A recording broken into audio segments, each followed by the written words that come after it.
Bem, boa tarde, gente. Bem-vindos de volta. Queria começar agradecendo a oportunidade, professor Afrânio, professor Lapa, grandes mestres aí da Faculdade de Medicina.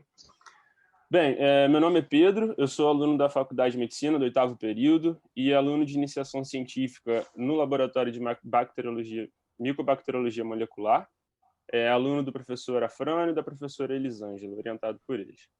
Bem, hoje eu trago o assunto aqui da minha pesquisa, que é a relação entre neutrófilos, inflamação e anemia em pacientes de tuberculose pulmonar.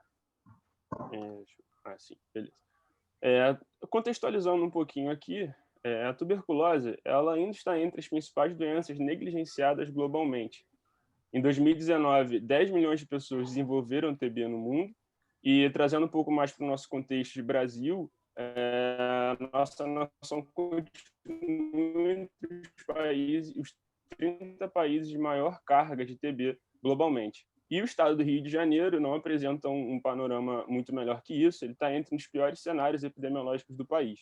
O nosso site aqui lá de Caxias, né, como já foi dito mais cedo, tem uma taxa de infecção altíssima, inclusive maior do que no estado. Então é muito importante estarmos aí falando sobre a tuberculose. Ela até o começo do ano era a doença infecciosa que mais matava no mundo, né? Agora a gente tem esse contexto aí da tuberculose junto com a Covid, que a gente com certeza ainda teremos muitos trabalhos interessantes sobre isso, né? Como uma influenciou na outra. Então é algo que discutiremos aí certamente no futuro. Vamos falar também das diversas comorbidades no curso da doença. A tuberculose, como já falamos aqui, associada à diabetes, como é estudado no nosso grupo em associação com a depressão, em associação com a própria diabetes, a gente também faz esses estudos, e com a desnutrição, e agora falando sobre a anemia. Vamos falar também aqui, eu vou trazer algumas vias de necrose celular que estão associadas à ferroptose e um pior prognóstico da doença. Já vou deixar claro aqui um termo que usaremos no futuro, que é o de TB grave, que é um diagnóstico baseado em radiografia, portanto, um diagnóstico de imagem, que conta com acometimento bilateral, cavidades maiores que 2 centímetros e acometimento de 4/3 dos pulmões quando somados ali, né, o acometimento bilateral.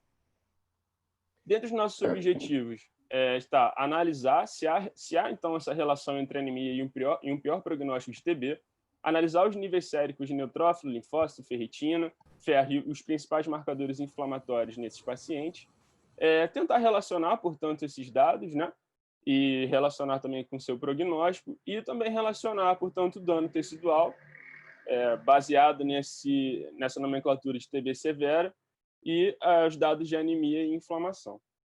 Bem, nossos material e métodos aqui, nós recrutamos pacientes sintomáticos respiratórios que tinham provável tuberculose pulmonar. O diagnóstico de TB foi verificado através de exames de DIN, BAR e cultura, né, sendo o nosso padrão ouro a cultura. Foi realizada coleta de sangue, urina e escarro para avaliar esses índices que eu já tinha citado anteriormente, nos tempos 0, portanto, antes do início do tratamento de tuberculose, tempo 30 dias, 60 dias e 180 dias do início do tratamento. Também foram analisadas imagens de raio-x para avaliação de gravidade e dano tecidual dos pacientes de TB, que são dados que serão discutidos.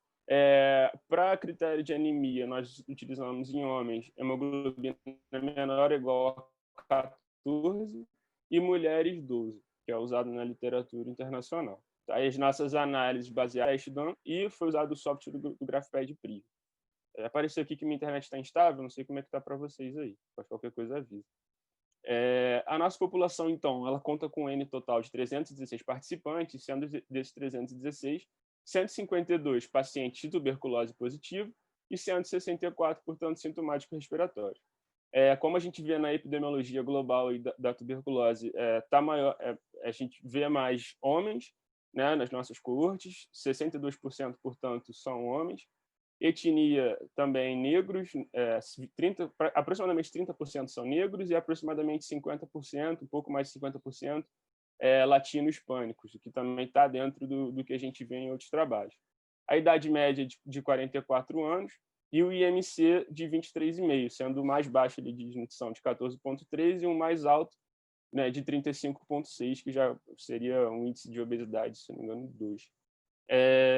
E quando a gente fala de hábitos de estilo de vida, que nós também tentamos correlacionar, 24%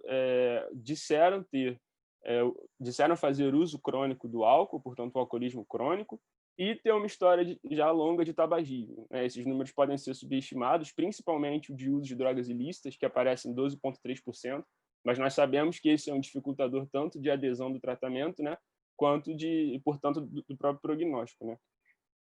Quando a gente olha as comorbidades, AIDS HIV e AIDS em torno de 7% da nossa população, diabetes em torno de 4% e tuberculose prévia 14,6%. Portanto, são índices aí interessantes de comorbidades e, como a gente pode ver, de tuberculose prévia, né?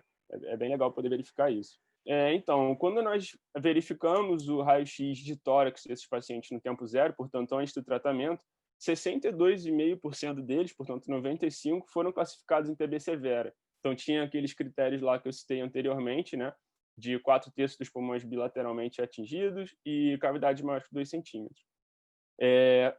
Após 60 dias de tratamento, 13,2% dos nossos pacientes mantiveram uma cultura positiva para TB, e a neutrofilia foi observada em 35,5% da nossa coorte de TB, o que é importante porque a gente vai falar disso aqui mais à frente, relacionado inclusive com os linfócitos. E o que é bem legal é que 10% mantinham a neutrofilia, né? Então a gente já começa a observar certa correlação entre a TB severa e a neutrofilia, assim bem como a trombocitose também. 75% dos nossos pacientes de TB severa apresentavam trombocitose, um N igual a 21, tá? E quando a gente olha TB, drug resistance, né, a resistência a drogas, 83% desses pacientes que tinham resistência à droga, o que na nossa coorte, na verdade, eram só 12 pacientes, mas desses 12, 83,3% apresentavam neutrofilia, que é um número bem alto, e 83,3% apresentavam anemia, que também chama bastante atenção. Quando a gente vai olhar agora o desfecho de tratamento de TB, 57,1%, né, 89 dos 156 tiveram desfecho favorável, né? O desfecho desfavorável aqui, considerando falha de tratamento e morte, foi um total de 9 pacientes, 5,8% da nossa coorte, e outros, aqui está incluso abandono, perda de rastreio, enfim, outras causas, 31 pacientes.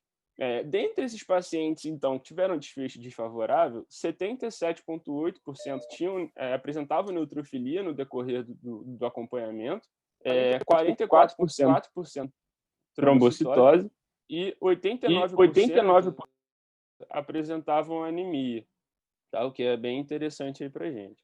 E quando a gente olha, então, na nossa coorte, lá no tempo zero, 27,6% dos nossos pacientes de TB positivo, tá? Eram homens com anemia. Então, portanto, 42 pacientes homens com anemia, o que é uma taxa bem alta, de aproximadamente 30%, enquanto os sintomáticos respiratórios eram apenas 11%. E quando a gente olha para as mulheres, apenas uma delas apresentava anemia, tá? O que, em comparação ali ao grupo de homens, foi bem menor mesmo. Então, aqui eu quis começar trazendo um pouquinho outros trabalhos do nosso grupo que já corrobora com essa nossa tese de anemia com um pior prognóstico, maior nível de inflamação nesses nossos pacientes. Então, esse aqui é um pôster, né, que eu apresentei lá num congresso em 2017, 2018, foi 2018, de medicina tropical. E nesses nossos dados aqui, que é uma corte diferente dessa nossa, e por isso é tão interessante, ela mostra a mesma tendência que eu vou mostrar para vocês daqui a pouco. Pacientes neutrofílicos apresentando níveis reduzidos de ferro, ou seja, sugerindo ali anemia. Os pacientes com grande parte tinham anemia, e esses pacientes com anemia, eles tinham uma ferritina elevada, o que indica para a gente ali que as reservas de ferro estavam ok, aquele paciente não estava faltando ferro para ele, não era uma anemia ferropriva, porque o índice de ferritina, por mais que também seja um marcador inflamatório, isso pode gerar certa confusão, mas esse valor aumentado de ferritina diz para a gente que afasta a ideia de ser uma anemia ferropriva, né? E nós, quando olhamos o marcador CD163, que é um importante marcador de hematofagocitose para macrófagos, se mostrava aumentado nesses pacientes de TB que tinham anemia, sugerindo então que existia ali uma ativação de macrófagos para fagocitar eritrócitos, né? Hematofagocitose. Aqui um outro trabalho que é da colega da Mayla, que não pode apresentar aqui hoje junto com a gente, mas que ficou até um pouquinho pequeno, mas ele mostra aqui que essa curva azul ela é uma curva 60 dias após o início do tratamento, e essa curva vermelha é uma curva de 30 dias após o tratamento. E ela correlaciona aqui neutrofilia com maior dano pulmonar, com mau prognóstico da doença. Então ela mostra que tem uma sensibilidade aqui de até 90% quando olhamos a neutrofilia, de indicar que esse paciente vai ter um prognóstico pior, né, um desfecho pior de seu tratamento, uma doença mais arrastada. E aqui um outro paper, do qual eu sou coautor, e nesse paper aqui, mais uma vez corroborando a nossa tese, vemos que pacientes aqui com desfecho desfavorável, eu não sei se vocês estão vendo a minha setinha, mas aqui os pacientes com desfecho desfavorável, dentre esses pacientes, 70% eram anêmicos, né? Se mantinham anêmicos. Então, mais uma vez, mostrando aí para a gente que o perfil inflamatório nesses pacientes com anemia pode influenciar, assim, o desfecho, né, ao final dos 180 dias de tratamento em todo o decorrer da doença. Bem, agora eu vou apresentar para vocês os resultados baseados nessa nossa coorte, que é a coorte lá de Caxias. Ela seguiu essa tendência de uma paciente com menores níveis de linfócitos e níveis aumentados de neutrófilos, quando olhamos a TB com anemia no T0, em comparação com outros grupos. E eu já vou trazer logo para vocês aqui um índice, né, uma taxa que reflete isso um pouco melhor, e que ela já é uma taxa usada, né, a NLR, né, que é essa taxa entre neutrófilos e linfócitos, que já é usada em outros papers, até para outras doenças, em casos de neoplasia, e que mostra que são pacientes com um perfil inflamatório mais acentuado e que vão ter um desfecho, provavelmente terão um desfecho pior da doença.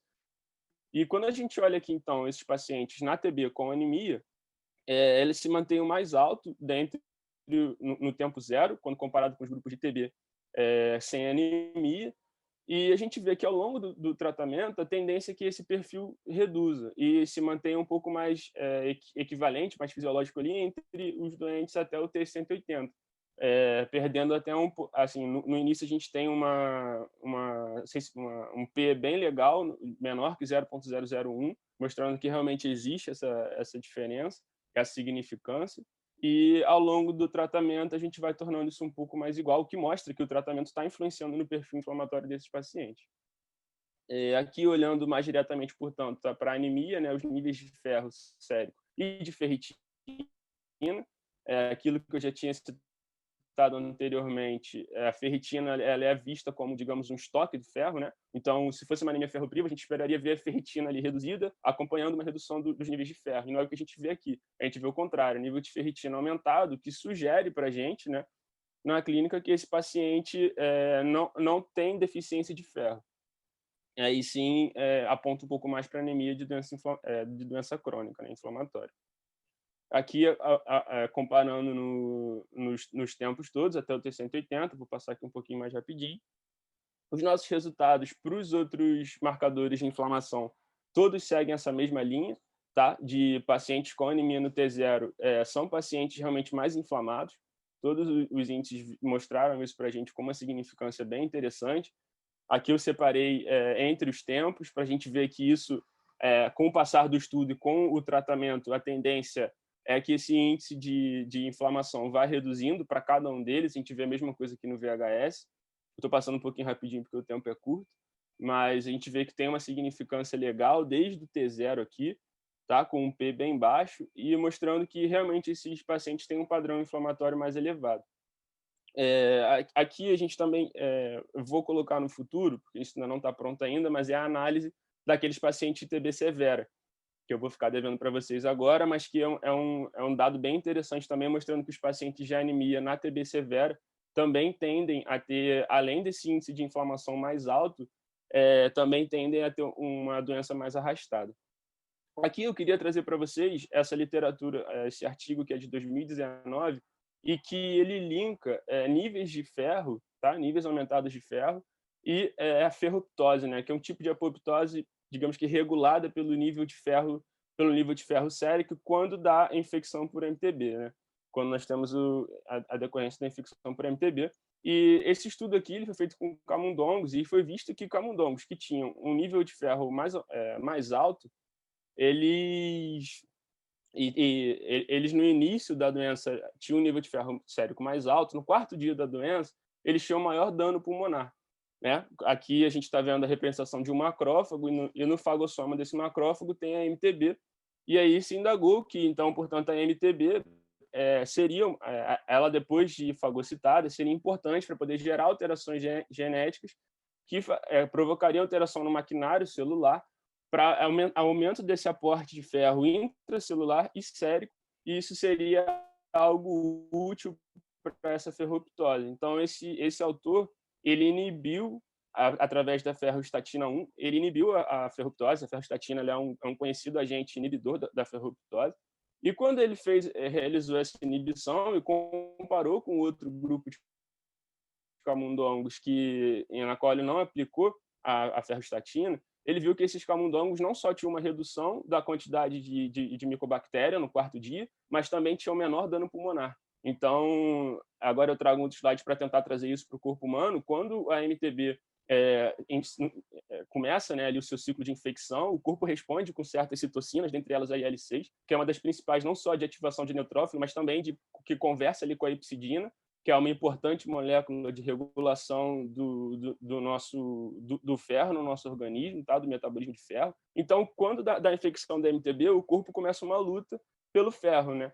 Então, aqui a gente vê diversas ações da epsidina, como aumento do sequestro de ferro esplênico, tá? Isso através do aumento da degradação de células vermelhas, de eritrócitos, aumento da leucopoiese, em detrimento, né, da redução da eritropoiese, aumento da ativação de macrófagos, tudo isso para competir com o ferro sérico, né, e levando a essa anemia de doença crônica que a gente está vendo, e que pode estar relacionada com esses índices de ferroptose que eu estava falando. Então, para concluir, que a gente já está em cima, pacientes com TB e anemia tendem a leucocitose acompanhada de neutrofilia, né, o aumento daquele índice que eu mostrei para vocês de neutrofilia e linfócitos, em comparação a pacientes de outros grupos analisados. Tá? Indivíduos do estudo com maiores índices neutrofílicos tenderam a maiores taxas dos marcadores de inflamação.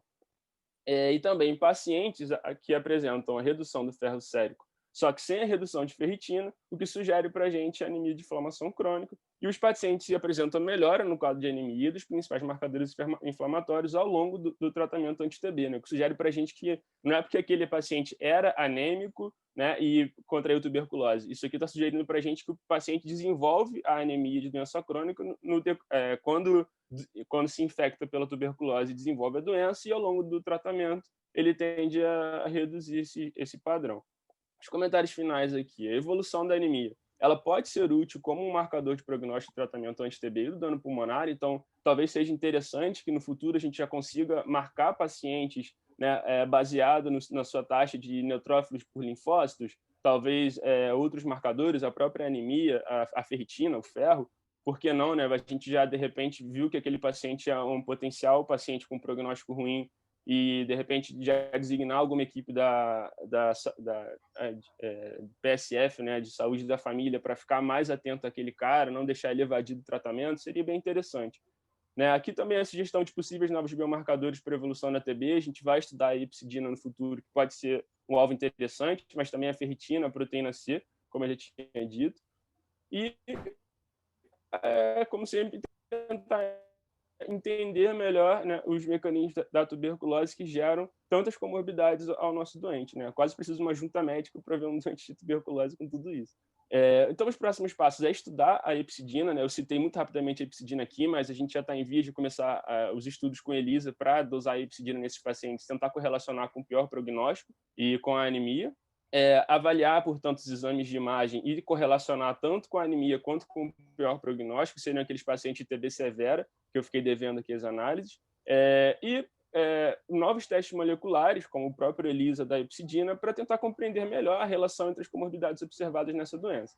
E o que, para mim, é uma das coisas mais importantes, que é a maior conscientização dos próprios pacientes quanto ao tratamento e a importância da sequência mesmo, né? Para que não tenha o abandono, é um tratamento muito longo, é um tratamento complicado, que vem melhorando, se aprimorando muito ao longo do tempo, se tornando mais rápido, se tornando menos complicado para o paciente, mas que ainda pode melhorar muito e a gente com certeza vai chegar lá, né, com toda essa vontade que a gente tem. Bem, era isso. Agradeço o espaço, tá? As referências e a equipe aí, a galera. Obrigado, gente. Pedro, obrigado. Passo a palavra para a Elisângela. Estamos com 5 minutos atrasados, hein? Bom, vou falar rapidinho, Afrânio. Agradeço aí o convite para intermediar essa discussão. Quero agradecer o Pedro, a apresentação, o esforço, porque o Pedro está sintomático para a Covid há uns 3 dias, está à base de Novalgina. Esses dias, ontem e hoje, a gente tem conversado, amanhã ele retorna para fazer exame com a gente, para confirmar o diagnóstico. E ele se dispôs a estar comigo desde ontem, trabalhando nessa apresentação, então quero agradecer o esforço dele, né? Eu fiquei com ele e a Mayla, eles estão na linha de frente, e os dois estão aí assintomáticos, com febre, enfim. O comentário sobre o trabalho, só levar em consideração que o Pedro é um aluno de iniciação, né? Mas que ele conseguiu conduzir bem a ideia de inflamação, induzindo, né, processos que alteram a fisiologia normal do corpo. E eu queria que o Pedro discutisse um pouquinho, se puder, Pedro, a ideia hoje que a gente tem de neutrófilos no dano tecidual pulmonar, não usando apenas a TB, mas os artigos recentes que saíram de Covid, que mostram, então, esse papel de neutrófilos, TH17, NETs. Foi até um pouquinho do que eu quis falar lá no início, né? Mas como a gente tinha pouco tempo, da TB no próprio contexto de Covid, o que a gente tem a aprender com isso, né? Que é uma síndrome respiratória aguda grave. E a gente vê, como a Eli citou, né? Essa interação com a resposta TH17, que é importante pela liberação de NET. Já tem alguns papers, né? Alguns artigos que mostram que, na verdade, essas NETs liberadas, que são mecanismos de fagocitose, de batalha contra esses micro-organismos, né, dos neutrófilos, que essa liberação de NETs, ela, na verdade, pode ser usada pelo Mycobacterium para que ele prevaleça sobre o sistema imune, né? Que ele pode, na verdade, se desenvolver nessas NETs e não ser, digamos, vencido por elas, né? E não ser combatido. Então, é interessante tentar fazer um paralelo entre essas duas doenças, porque ambas têm uma resposta inflamatória parecida, de neutrofilia. Pacientes mais neutrofílicos em COVID tendem a ter um pior prognóstico, eles também tendem a ter um nível aumentado de plaquetas, tendem a eventos trombóticos. A gente vê isso também, esse perfil em paciente de tuberculose, com plaquetas aumentadas, pacientes que tendem, às vezes, até a trombofilia. Então, esse tipo de resposta TH17 é importante por estar mediado ali de forma parecida entre as duas doenças, né? Tá ótimo, Pedro, obrigada. Afrânio, eu não vou fazer mais nenhum comentário, eu deixo aberto para alguma pergunta, se alguém quiser fazer alguma pergunta, que eu acho que o tempo está no laço, não é isso? Não, para o público em geral, nós temos 7 minutos. Quem quer fazer pergunta, fique à vontade.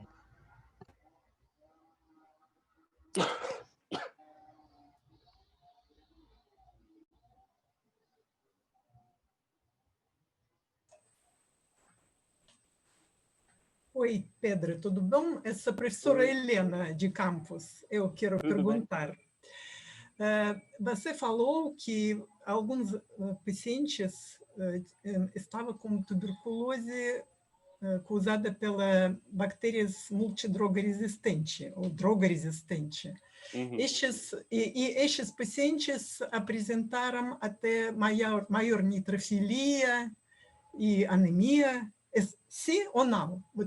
Porque eu não percebi bom como números. Tá, esses pacientes, eles eram um grupo bem pequeno dentro da nossa coorte. Eles representavam aproximadamente 7% da nossa coorte, 7 a 8%. Mas dentre esses pacientes, a gente percebeu neutrofilia em 85% deles, bem como anemia também, né? Então, eram duas questões bem prevalentes dentro desse grupo droga resistente, sim. Apesar de não ser um N grande, então fica difícil fazer presunções aqui em cima, né? Mas eles tinham uma porcentagem bem alta assim de tanto neutrofilia quanto de anemia. Tá. Mas não foi o nosso foco de estudo. Desculpa. Tá. E quando você estava avaliando efeito de terapia para todos esses parâmetros, vocês excluíram estes pacientes porque eles têm outro tipo de terapia e tudo? O que vocês fizeram com estes pacientes? Esses pacientes de droga resistente, eles foram acompanhados no decorrer do exame. A gente não separou eles aqui. Como eles eram um número muito pequeno, a gente realmente não fez essa separação. A gente pode até me corrigir se eu estiver errado. Mas a gente observou eles junto com os outros pacientes. Que a gente não fez uma análise exatamente do tratamento. Fez do desfecho, né, com certeza, mas não da influência do tipo de droga que estava sendo utilizado. Né? Mas eu entendo sua pergunta. Ele pode até me Helena, corrigir, mas a gente não separou. não, sim, a gente manteve, Helena, só complementando a resposta do Pedro, na verdade, a gente ainda não parou para avaliar o tempo de tratamento. No desfecho, a gente tem um N pequeno, é uma falência e 9 mortos, mas esses não são TB resistentes. Então, é porque a gente tem um missing muito alto, né? A gente começa com uma coorte e a gente tem um missing que é importante nos dados. Então, para o desfecho desfavorável, que a gente está utilizando aí, falência e morte, a gente não tinha pacientes de TB resistente. TB resistente, né? Tá, não tá bom. Não, só minha dúvida, porque estes pacientes podem responder para tratamento de maneira diferente, até pior, e neste caso, inclusão e avaliação dos dados em conjunto pode ser prejudicado, de certo modo, né? Porque Sim, com certeza. Tá, não tá bom. Obrigada, Pedro. Eu que agradeço. Parabéns Helena, pelo trabalho. Uhum. Helena? Obrigado. Sim, estou aqui. Sim, só complementando o que você colocou, embora sim, essa sempre seja a nossa perspectiva, a gente ainda não teve um trabalho com coorte de TB resistente, né? Então, a gente não tem uma resposta clara para te dar. Mas dentro das coortes que a gente vem analisando, e essa resposta ela vem sendo reprodutiva, o que a gente não tem uma população, o paper que foi publicado de NETs, a gente tinha 1% de TB resistente entre os pacientes. Então, ela, de fato, é uma população que não, nas análises estatísticas, a gente consegue tirar e ela não modula a resposta neutrofílica. O interessante é que a gente viu nessa população, mas é um N muito pequeno, então a gente só pode realmente inferir, não pode dizer que é isso que acontece, é o fato dos pacientes que têm TB resistente terem também uma neutrofilia presente, importante, e considerando um número maior que 7.500, e anemia inflamatória, né, que a gente vai fazer, como o Pedro falou, a epsidina, é o nosso próximo passo agora para olhar as coortes que a gente tem de soro, para fechar esse ciclo de anemia inflamatória que a gente está promovendo. Mas, infelizmente, a gente ainda não conseguiu uma coorte de TB resistente. Seria bem interessante para a gente olhar e entender como essas respostas se estabelecem num paciente TB resistente. Obrigada. Acho que felizmente que vocês não têm suficiente número dos pacientes. É verdade. Obrigada. Obrigado. Tempo para mais uma pergunta, Frânio? Tem uma pergunta, Nete. Pedro, parabéns primeiro. Fiquei surpresa de saber que você é aluno de iniciação científica. Você fala muito Obrigado. bem, isso é uma coisa que você tem que explorar no futuro, na sua carreira. Espero que você esteja pensando realmente, alguém escreveu aqui, eu espero que você esteja pensando numa carreira acadêmica, porque você tem muita facilidade de expressão oral, parabéns. Obrigado. Eu queria te perguntar, porque assim, anemia é uma manifestação de qualquer doença crônica, doença infecciosa, cancerosa ou inflamatória. Qualquer pessoa, Sim. sei lá, com uma colagenose, por exemplo, vai ter anemia. Você chegou a comparar? Eu vi que você fez dosagens prospectivas e ficou acompanhando ao longo do tratamento. Minha pergunta é se você comparou os níveis em pessoas com TB grave, aliás, uma sugestão severa não é a tradução de severe, a tradução é grave. Você chegou a acompanhar, a comparar os níveis de anemia em pessoas com TB grave Uhum. e com TB não grave? A gente fez essa comparação, mas foi aquilo que eu falei durante a apresentação. Eu vou ficar devendo exatamente essas Ah, análises, que são, para mim, bom. são praticamente as mais interessantes, mas eu não consegui trazer para esse workshop, porque o ano ficou muito enrolado, eu não consegui focar nesse grupo, né? A gente acabou focando num grupo mais geral, mas a ideia é que para o nosso próximo encontro eu já esteja com essa corte melhor definida, né? Que eu acho que, sem dúvida, é uma comparação Uma importantíssima. pergunta muito interessante. Você Com também, quando você certeza. falar, toma cuidado para você não parecer que você está inferindo que a anemia causa, enfim, resulta em desfechos piores. Ela é um marcador. Uhum. Então, Uhum, só toma um perfeito, pouquinho perfeito. de cuidado, porque às vezes a tendência, quando a gente fala, é usar um termo que transparece alguma coisa no sentido de causalidade, Tem e razão. acho que provavelmente não é o caso, né? Parabéns, Pedro. Obrigado pelas colocações.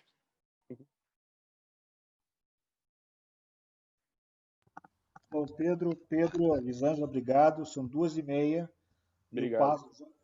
Eu passei já o co-host para a Beatriz. Beatriz, você já pode usar, pode apresentar os seus slides, né? Já vi que o Bruno está presente. Então, Beatriz, você tem 15 minutos, tá? Pode começar. Só um minutinho. Tá me ouvindo, professor? Sim. Preciso encerrar essa apresentação de Como tela é do que eu, Pedro. como é que eu encerro isso aqui? É, peraí.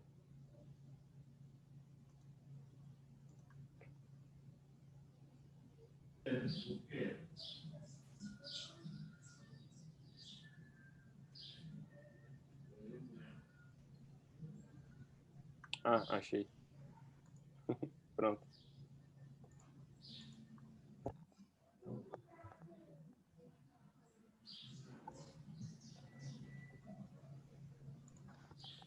Vocês estão vendo minha tela? Sim. Pronto. Pode continuar. Boa tarde, meu nome é Beatriz. Eu vou fazer uma apresentação hoje a respeito do meu projeto de doutorado, que é orientado pelo Dr. Afrânio e pelo Dr. Bruno. O projeto ele consiste em avaliar as respostas imunes associadas ao risco e à proteção da tuberculose, com percepções da tuberculose extrapulmonar. Então, inicialmente a gente precisa entender que a tuberculose ela é causada pelo Mycobacterium tuberculosis. Ele é o agente que mais mata no mundo, segundo a OMS, é o agente infeccioso que mais mata. Ela pode, para que a gente tenha um paciente que desenvolva tuberculose, ele precisa ter entrado em contato com um paciente que tem tuberculose pulmonar ativa, e aí esse contato, através do ar, né, do bacilo no ar, é que a gente vai ter, basicamente, dois espectros da doença ou o não desenvolvimento da doença, onde o contato ele consegue depelar completamente o micobactério e aí não desenvolve a doença e também não tem. Ele pode apenas ter o micobactério e ele entrar num estado de latência, e a gente vai ter a tuberculose latente, e ele pode ter uma tuberculose pulmonar ativa, onde o sítio onde o micobactério está localizado ele é no pulmão, ele é pulmonar, e ele pode ter uma tuberculose extrapulmonar, onde o sítio pode ser dos mais diversos, dentre eles linfonodos, espinha, rins. E aí a gente vai ter um espectro da doença extrapulmonar. Então, quando a gente tem o contato com o bacilo, o nosso sistema imune ele vai ser ativado e ele vai responder de diversas formas. A gente pode ter uma ativação de célula TCD4 positiva, a gente pode ter um aumento na produção de interleucinas, a gente pode ter uma resposta melhor ou pior dos macrófagos, dos neutrófilos.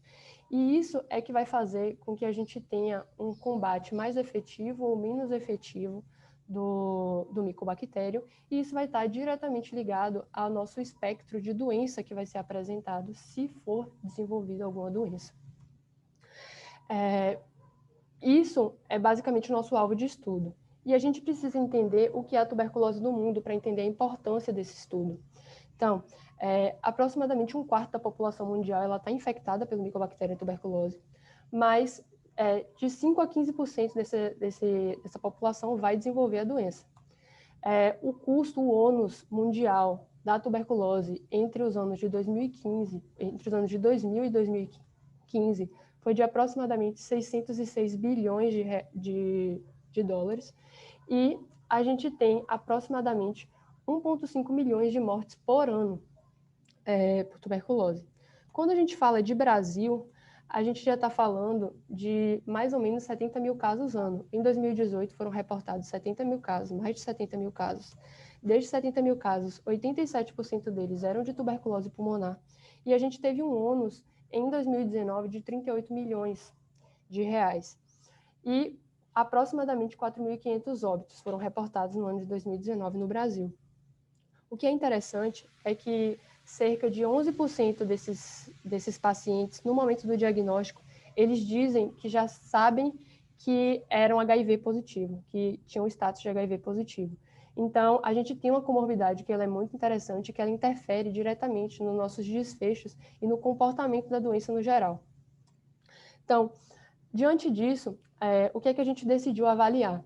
A gente decidiu avaliar as respostas imunes inatas e adquiridas presentes no momento da infecção pelo MTB e que vão predispor ou proteger contra a tuberculose extrapulmonar entre os contatos da tuberculose no Brasil. Como objetivos específicos, nós tivemos 5 objetivos específicos. Dentre eles, avaliar as respostas imunes associadas à progressão para a tuberculose, seja ela pulmonar ou extrapulmonar. Investigar o grau de inflamação dos pacientes ao longo do tratamento, correlacionando os níveis de inflamação com a resposta terapêutica apresentada. Elucidar os biomarcadores mais envolvidos nas duas formas de apresentação da doença, pulmonar ou extrapulmonar, e o seu potencial de discriminação, delinear a diferença da resposta imunológica entre pacientes HIV positivo e negativo ao longo do tratamento e correlacionar o status de HIV com a progressão para a tuberculose extrapulmonar, evidenciando os marcadores que os distinguem dos nossos controles. Então, quanto à metodologia, a gente vai ter um estudo que é caso controle, e a gente vai utilizar os pacientes do REPORT. O que é o REPORT? O REPORT é um consórcio internacional com foco em tuberculose, onde os pacientes eles ingressam no consórcio, né? E eles são tratados e eles são acompanhados. E aí a gente tem o que a gente chama de coorte A, onde os nossos pacientes que têm tuberculose ativa, eles são tratados e acompanhados. E a gente tem a coorte B, que é o nosso foco de estudo, em que são os contatos desses pacientes que têm tuberculose pulmonar ativa, e aí a gente vai ter um acompanhamento desses pacientes por pelo menos 2 anos, né? Ao longo de 2 anos. E o que acontece? O REPORT, ele recrutou pacientes entre 2015 e 2019, o recrutamento ele já acabou. E agora a gente está analisando os dados que já foram obtidos desse consórcio. Então, inicialmente a gente vai ter o nosso contato, ele foi contactante de uma pessoa que tem tuberculose pulmonar ativa. E a primeira pergunta que a gente faz no nosso trabalho é, ele desenvolve tuberculose? Se ele desenvolve tuberculose, a gente vai ter, a gente quer saber em qual sítio ele desenvolve a tuberculose.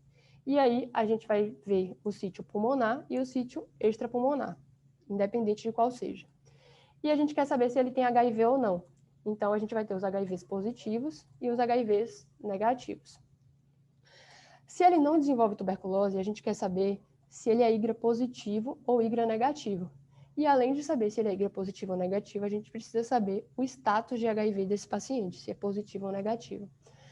Nesse momento, é onde a gente configura o nosso estudo de caso controle. O que é interessante, é uma atualização do nosso projeto, né? Eu ingressei no doutorado agora, há mais ou menos 4 meses, e nós já temos coleta desses dados.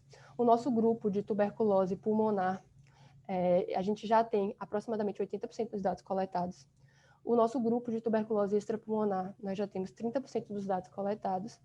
E os nossos grupos controles, a gente já tem 80% dos dados coletados. Então, a gente está avançando e espera até o final do ano que vem já ter todos esses dados em mãos para que a gente prossiga nas análises.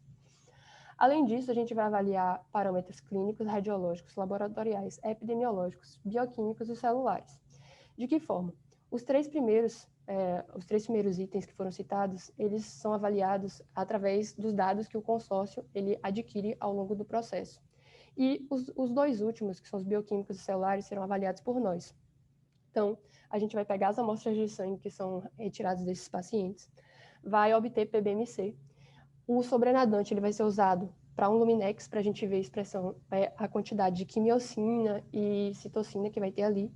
E o PBMC ele vai ser estimulado com o MTB300 e a gente vai levar essas células para a citometria para ver como é que está a expressão de citocinas e a expressão celular, né? Então, a gente tem basicamente três grupos, né? Assim, 3 comparações em que nós vamos fazer. A gente vai ter os pacientes que desenvolveram tuberculose extrapulmonar versus os controles. A gente vai ter os pacientes que desenvolveram tuberculose pulmonar versus os controles. E a gente vai ter os pacientes que desenvolveram tuberculose pulmonar e extrapulmonar versus os controles, sendo que a proporção é sempre 1:2. Então, um paciente que é caso versus 2 controles. Já que nós temos 2 grupos de controle, que é IGRA positivo e IGRA negativo. Então, aqui mais uma vez os nossos grupos avaliados através de citometria e Luminex. E a análise estatística ela vai ser realizada através da normalidade de Kolmogorov. As variáveis categóricas elas vão ser avaliadas por Q quadrado e exato de Fischer. As variáveis contínuas por Kruskal-Wallis. A nossa análise multivariada ela vai ser feita através de uma regressão multivariada. O nosso cálculo amostral ele tem uma potência acima de 80%, uma significância global menor do que 0,05 e uma variância igual a 2. Nós já temos tudo isso aprovado no Comitê de Ética, nós já temos o termo de consentimento livre esclarecido assinado por todos os pacientes e contatos, tanto da coorte B quanto da coorte A.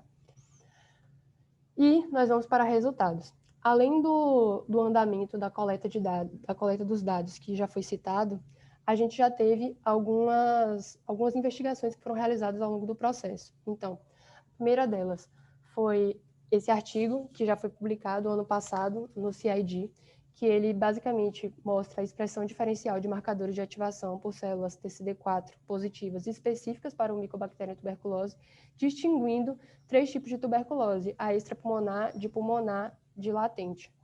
Então, o que a gente tem nesse trabalho? A gente mostra, através da expressão celular em células TCD4, que expressam interferon gama positivo, que a gente consegue distinguir 2 espectros da doença. Então, a gente avaliou as células TCD4 positivas, interferon gama positivas, CD38 positivas, as células TCD4, interferon gama positivas, HLA-DR positivas e as KI67 positivas. E a gente viu se a gente conseguia distinguir a doença ativa da doença latente. E a gente conseguiu nos 3 parâmetros com a sensibilidade e especificidade alta, acima de 90%. Depois, a gente tentou discriminar os tipos de tuberculose, a pulmonar da extrapulmonar, e nós tivemos um resultado muito positivo quando a gente combina as nossas expressões, né, os nossos três marcadores avaliados. A gente tem uma sensibilidade e uma especificidade acima de 80%. E a gente quis saber se nos pacientes HIV positivo isso era ou não efetivo. Felizmente, nós não tivemos nenhuma diferença entre os marcadores, entre os pacientes positivos e negativos. E essa análise ela pode ser aplicada nos pacientes HIV positivos, que vai distinguir, sim, os tipos de tuberculose. Depois, agora já em 13 de novembro, nós tivemos esse artigo aceito. Esse artigo ele visualiza a maior frequência de respostas de células TCD4 positivas de memória em indivíduos com tuberculose extrapulmonar prévia. E nós avaliamos 2 coortes, eram dados que a gente já tinha, as células a gente já tinha, a gente começou a investigar para ver se a gente consegue se preparar e até prever o que está por vir aí com as nossas análises que ainda vão ser realizadas. A gente pegou as células dessas duas coortes dos Estados Unidos e do Brasil e a gente estimulou com antígenos que estão aí citados, o CFP10, o STAT6 e o GRV. E aí, após esse estímulo, a gente quis ver qual era a resposta dessas células. E a gente viu que nos pacientes que tiveram tuberculose extrapulmonar prévia, eles tiveram essa resposta exacerbada, isso é estatisticamente significante, tanto comparando com os controles, em alguns casos comparando com a própria tuberculose pulmonar. A gente depois quis ver a proliferação celular, e a gente viu que a proliferação celular ela também está aumentada nos pacientes que tiveram tuberculose extrapulmonar prévia. Essas células, esses PBMCs, eles foram incubados com os antígenos por 6 dias e depois a gente avaliou essa proliferação. E, por último, a gente avaliou a frequência de células T regulatórias. Inicialmente, quando a gente fez os primeiros plots, né, no FlowJo, a gente visualizou que a frequência geral ela era muito semelhante. Então, a gente tem uma frequência semelhante inclusive não significante na maioria das comparações, na frequência geral. Mas quando a gente vai olhar nas células T regulatórias que estão ativadas, a gente tem uma diferença e um aumento significante na frequência, né, das células em pacientes, das células ativadas, das Treg ativadas em pacientes que têm tuberculose extrapulmonar, que tiveram tuberculose extrapulmonar tratada previamente. Então, qual é a mensagem que fica desses 2 artigos que já foram publicados e para o que a gente já tem, né, que ainda pretende publicar? A gente tem uma diferença imunológica, a gente tem marcadores, a gente tem uma diferença de expressão celular entre os pacientes, entre os espectros de tuberculose que apresenta, que a gente acompanha no dia a dia. Inclusive, muito tempo depois dessa tuberculose ter sido tratada. Então, até a memória desses pacientes, a resposta celular, ela fica diferente, ela se mantém diferente ao longo do tempo. E isso é uma coisa que tem que ser levada e que tem que ser estudada, e é isso que a gente pretende ver no nosso trabalho, que a gente vai desenvolver aí ao longo do doutorado. Eu espero no próximo workshop já ter resultados um pouco mais robustos nas nossas análises. Para finalizar, os meus agradecimentos vão ao Dr. Bruno, ao Dr. Afrânio, a Maria e a Mariana, ao Dr. Bruno e ao Dr. Afrânio, que são os meus orientadores, que vêm me conduzindo ao longo da pesquisa, que me deram a oportunidade de estar aqui, às minhas agências de financiamento, né, ao CAPS, ao CNPq, a Monster, a Fiocruz, que é onde eu realizo os experimentos aqui na Bahia, e ao UFRJ, que é onde eu estou fazendo o doutorado, e a Maria e Mariana, que são minhas colegas de trabalho, que são basicamente minhas co-orientadoras, e que vêm me ajudando ao longo do processo de desenvolvimento de todos esses trabalhos. Aqui são as referências que foram utilizadas, e é só isso. Obrigada. Beatriz, obrigado. Eu passo a palavra para o Bruno. Bruno, seja bem-vindo. Olá, pessoal. Deixa eu colocar no vídeo aqui. É um prazer ver a Bia tendo essa oportunidade. Acho que, Bia, você não se apresentou bem. A Bia ela era nossa estudante de iniciação científica aqui na Bahia e teve a oportunidade, como a Frânio, o professor Lapa, de fazer doutorado aí na UFRJ, no grupo. A gente já tem uma colaboração de longa data com o pessoal. E ela, então, é estudante de MD-PhD, né? É a primeira do estado aqui em fazer MD-PhD de uma escola particular. Ela estuda na Unifax aqui e entrou no doutorado já com 2 publicações aí de impacto relevante. A Bia descreveu bem o andamento do projeto. A gente está numa fase de compilação desses dados e separação das células. Ela fez todas as partes experimentais do trabalho e a análise estatística, desde a obtenção do PBMC até as análises e escrita do manuscrito. Ela participou de todas as etapas. Então, assim, a gente está muito satisfeito com o rendimento da estudante. É um estudo que está dando base para uma proposta de R01 que a gente está escrevendo agora para o NIH e para ganhar financiamento e expandir isso para assinaturas transcricionais.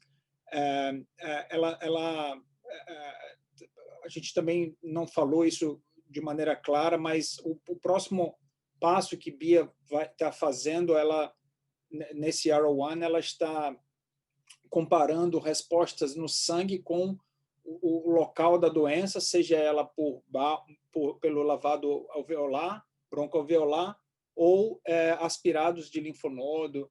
Então, ela vai entender a compartimentalização da resposta de células T específicas.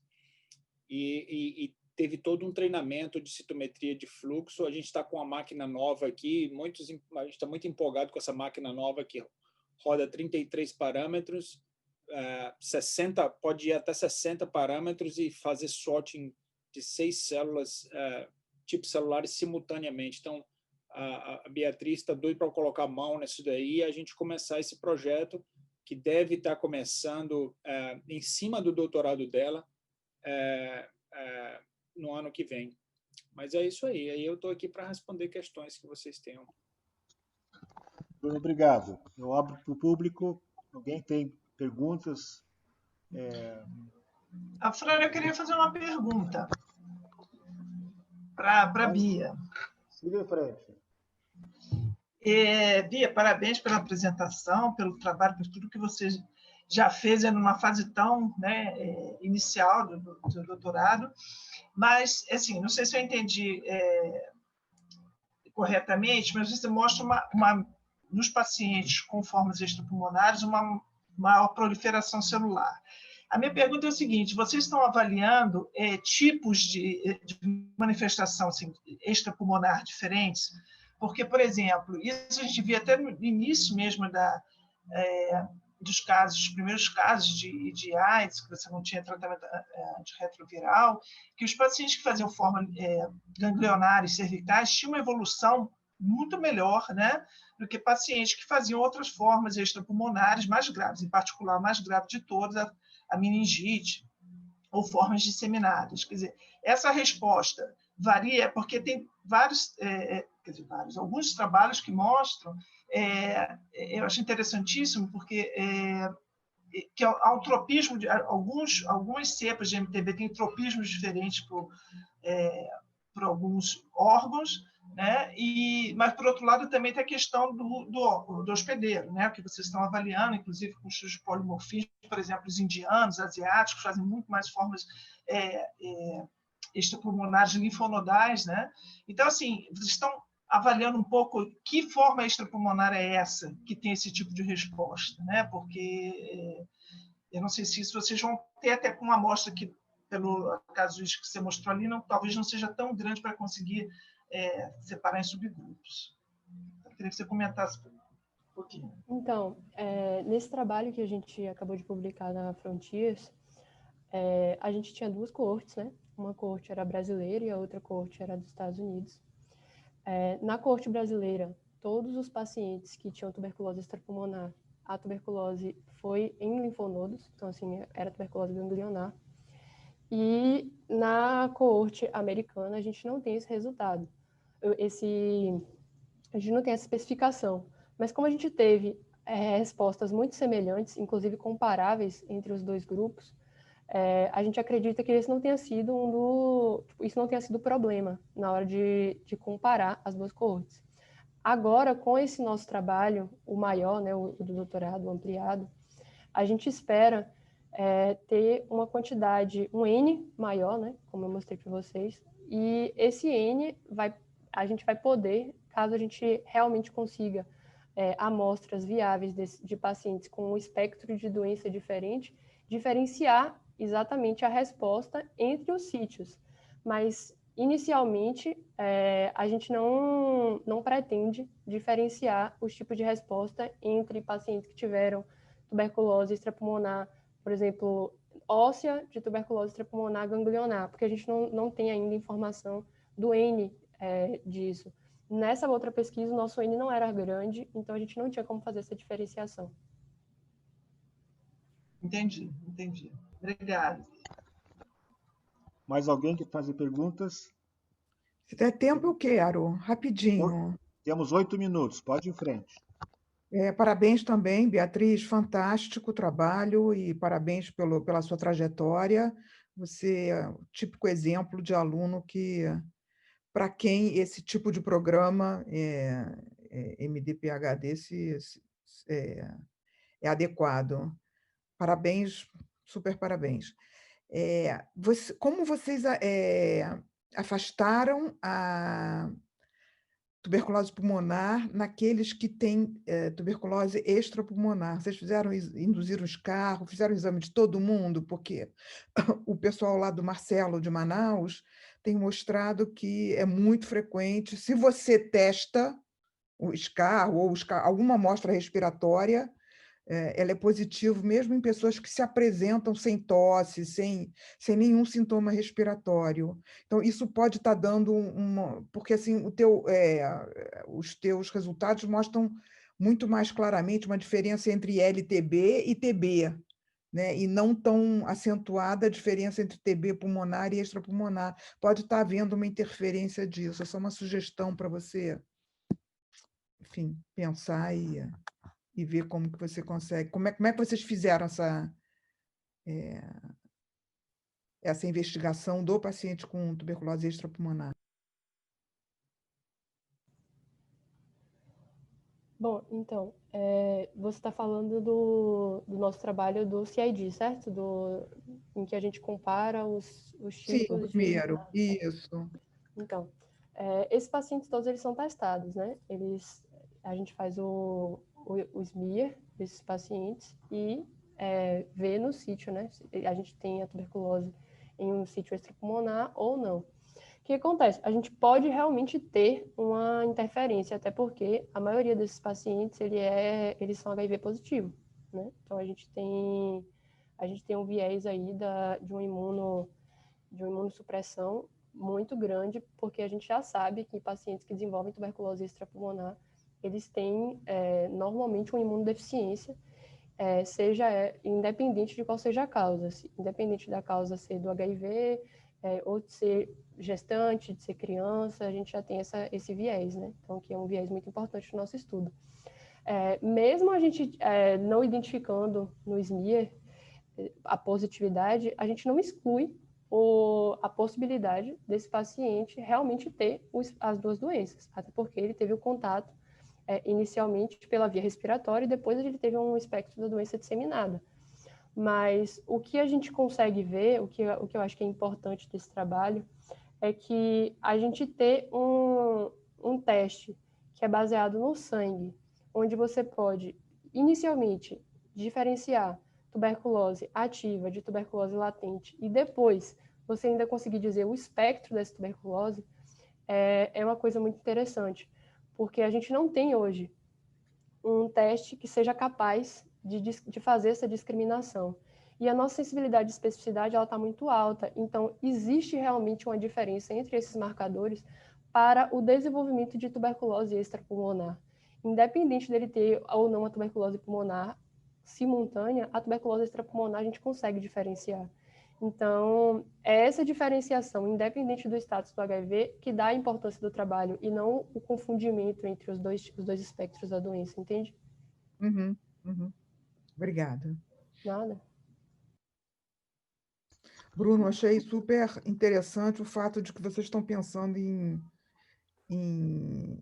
progredir para um marcador transcriptômico que seja assim de mais fácil execução em plataformas mais para a periferia, né? Achei isso assim fantástico, fantástico.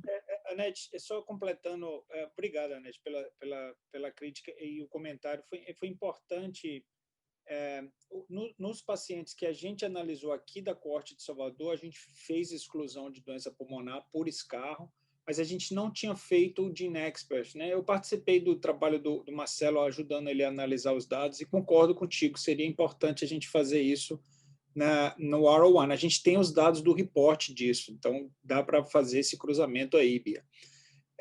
A ideia do transcriptoma, da assinatura de transcriptoma, a gente tem evoluído mais nisso. Acho que você viu, né, a gente colaborou com uma proposta que acabou não ganhando financiamento contigo, mas a gente evoluiu desde aquilo e tem já os cartuchos prontos para operar. e agora, no final de dezembro, a gente deve estar tendo dados da nossa coorte com esse marcador já com um tamanho robusto suficiente para a gente fazer essas estratificações em tuberculose extrapulmonar e não pulmonar.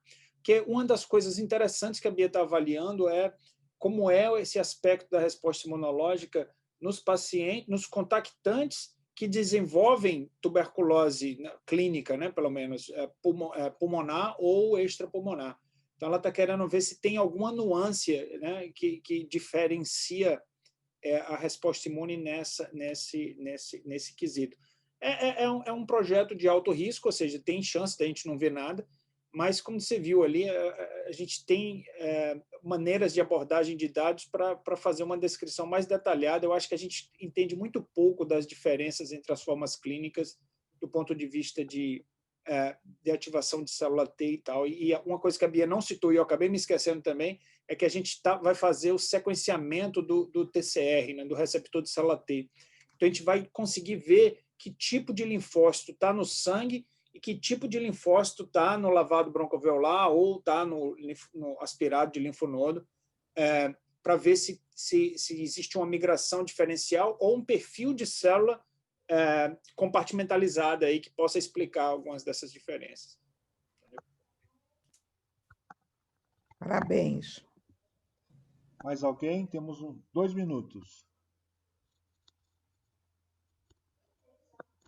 Se não tem ninguém, eu pergunto para a Beatriz. Beatriz, no teu projeto, ou no nosso, há perspectiva também de olhar para o bacilo, além do hospedeiro? Oi, professor. Inicialmente, não. Inicialmente, o nosso foco é na resposta imune do hospedeiro. A gente quer ver essa interação entre o sistema imune e o bacilo, mas o nosso olhar para o bacilo é um olhar mais generalista. A gente não teve um foco, pelo menos no meu braço, né, desse projeto que o Bruno está citando aí. O nosso foco é realmente olhar para o bacilo de uma forma generalista, mas a gente tem dados de tuberculose resistente, então é possível que no andar do projeto a gente desenvolva, a gente afunile e possa avaliar também esse viés. Ok. Obrigado, Beatriz. Nada. Então, eu chamo... Obrigado, Beatriz, obrigado, Bruno.